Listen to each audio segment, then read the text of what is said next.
Republicans have done it. Breaking news now, an update. The House just voted to advance President Trump's budget resolution in this important step regarding the big, beautiful bill. Flashback. If we slash taxes on American workers and producers, our economy will soar, jobs will surge, manufacturing will boom, and our country will prosper like never, ever before. We got to get this big, beautiful deal done. We got to get it done. And get it done now. Don't wait 2 weeks. Don't wait 2 weeks. Bad things happen. Crazy things happen in politics. Just get the damn thing done and stop showboating. A couple of people want to, sure, I got to get a little bit more. A little bit more? You know what you're going to get? You end up getting nothing. You end up getting a Democrat bill or worse. A few moments later. We get the job done, and we're really grateful to have had the big victory on the floor just now. It was a big one, a very important one. The big news today, of course, is that we passed the budget resolution. We adopted the Senate's amendments to the resolution, holding in place all of the commitments and the instructions, the guidelines that the House originally enacted. And that was a big step, because that will allow us now to move forward, to have our committees actually drafting the one big beautiful bill. There's a lot of work ahead of us, and we're really excited about that. In November, the American people delivered unified government to the Republican Party. They returned President Donald J. Trump to the White House. They gave us control of the House and the Senate, and we are going to make good by that.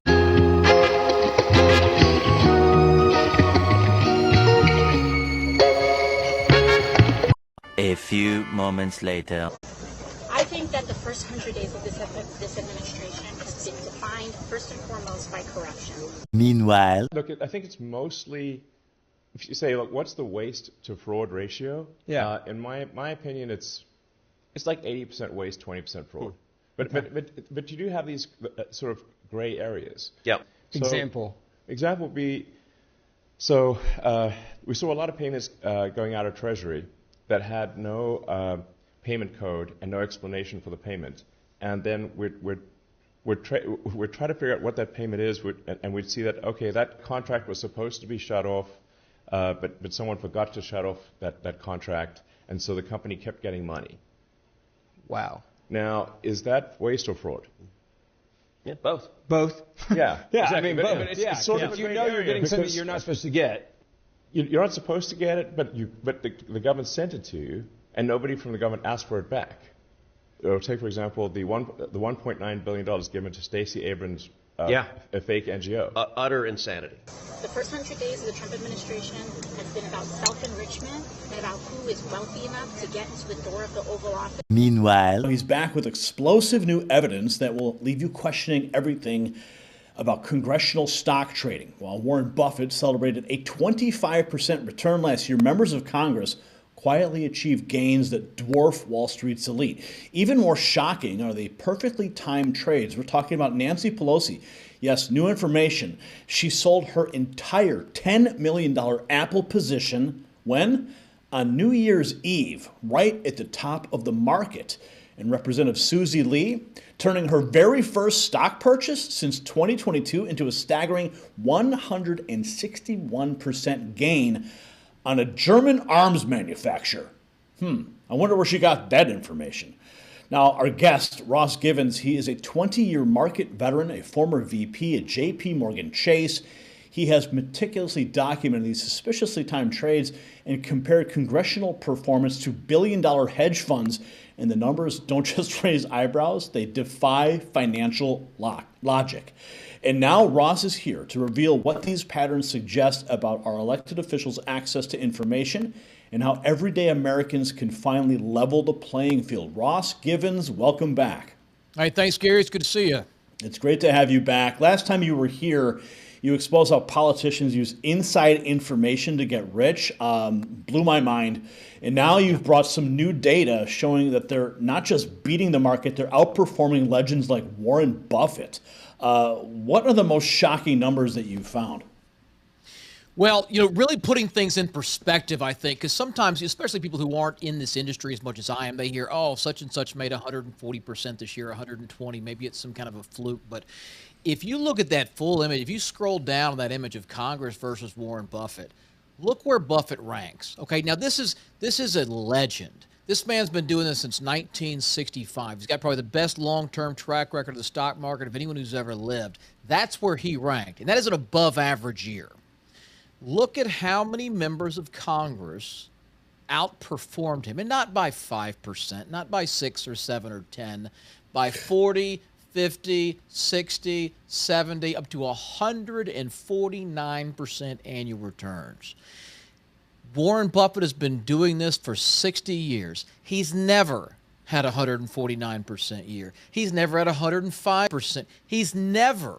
And meanwhile, we have half a dozen members of Congress buying stocks on their cell phones sporadically, outperforming the best year in the history of the best investor who's ever lived. It's like, you know, we don't need Murder, She Wrote to crack this thing open. Clearly, they are cheating the system. You got David Rouser at 149%, Debbie Schultz, Ron Wyden, Roger Williams, Morgan McGarvey, Larry Buckshin, Pete Sessions, Susan Collins at 77.5%. You've got David Kustoff, 71, Pelosi, 70.9%, and Wagner, Thomas Sauzy, Dan Crenshaw. And look, it's across the board. I mean, it's Republicans, it's Democrats, it's men, it's women, it's you know, dinosaurs, it's freshman congressmen. They're all doing this. And you know, this level of outperformance, if it was one person, two people, a fluke, you went all in on some meme stock, okay, but this is consistent, substantial outperformance that Wall Street could not dream. So that yellow dotted line represents Warren Buffett's. That's what that's where he ranked, right in there. Yes, and so you can see how much they beat him by. I mean, it's substantial. That's absolutely insane, Ross. And this is just what we have, right? This is based on their public records. They have to disclose their trades. It's one of the big loopholes people don't realize is this is going to make you angry, but they are required to report them. Most people just don't know how to find it. So we can see what stocks they're buying in real time. We can follow along. We show people how to do this. I mean, there's Twitter accounts dedicated to tracking these trades. And secure a contract for themselves, secure some insider trading for themselves, and who they can rip off in order to line their pocket.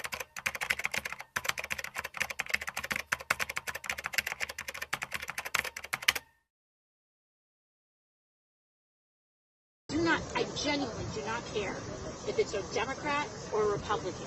A bullshit? A bullshit? A bullshit? A bullshit? But anybody who traded in the last 48 hours and made an incredible amount of money prior to this tariff announcement, who sits right there in that house, needs to answer. Girl, bye. Bye. Meanwhile. And, you know, you also gave us a directive to prosecute the people who are going after Tesla to the fullest extent of the law, some of the greatest police work I've seen. We've made 4 arrests. There will be no negotiations at your directive. They're all looking at 20 years in prison, and within the next 24 hours, you're going to be seeing another huge arrest on a Tesla dealership, President. And that person will be looking at least 20 years in prison with no negotiations. That's great.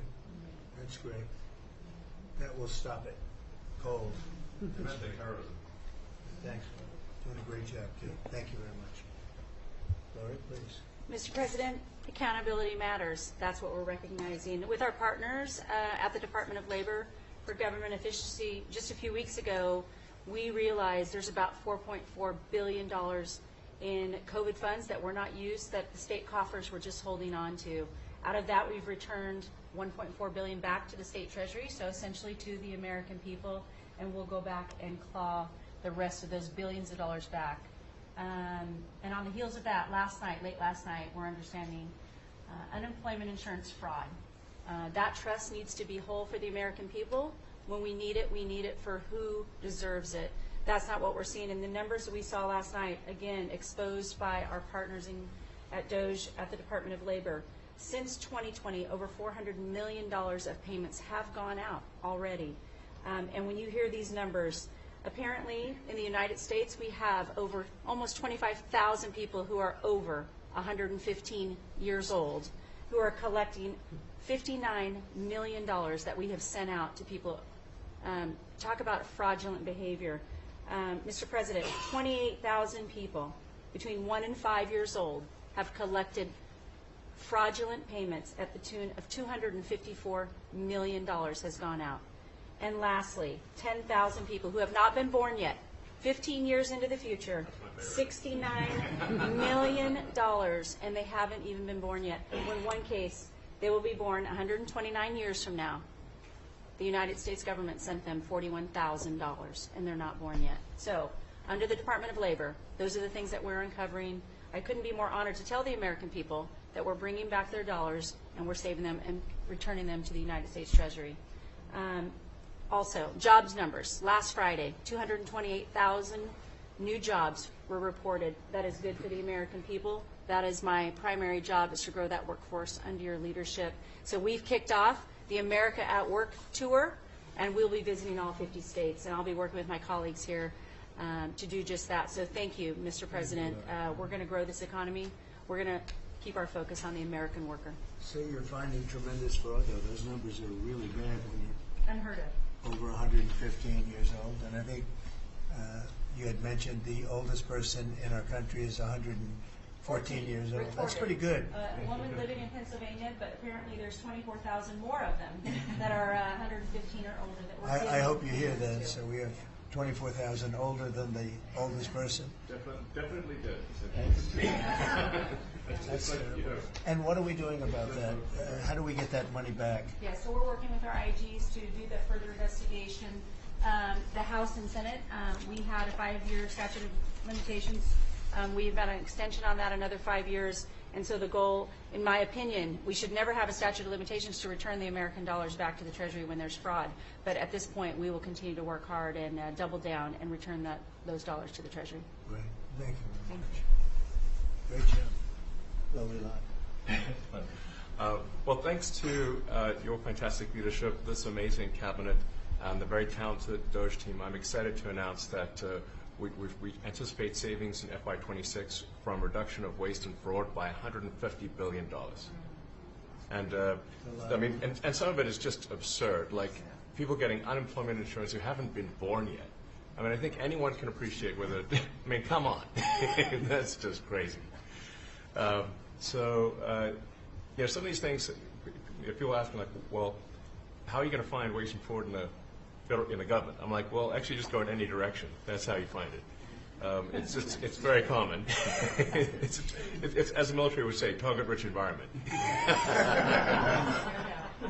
So I think we're doing a lot of good in excellent collaboration with the cabinet to achieve these savings. And it will actually result in better services for the American people, and that we're going to be spending their tax dollars in a way that is sensible and fair and good. And your people are fantastic. In fact, hopefully they'll stay around for the long haul. We'd like to keep as many as we can. They're great, smart, sharp, right? Finding things that nobody would have thought of. Very computer savvy. Yeah. We're working hard to get the Trump Gold Card operational, hopefully in the next week or so. That'll be very exciting.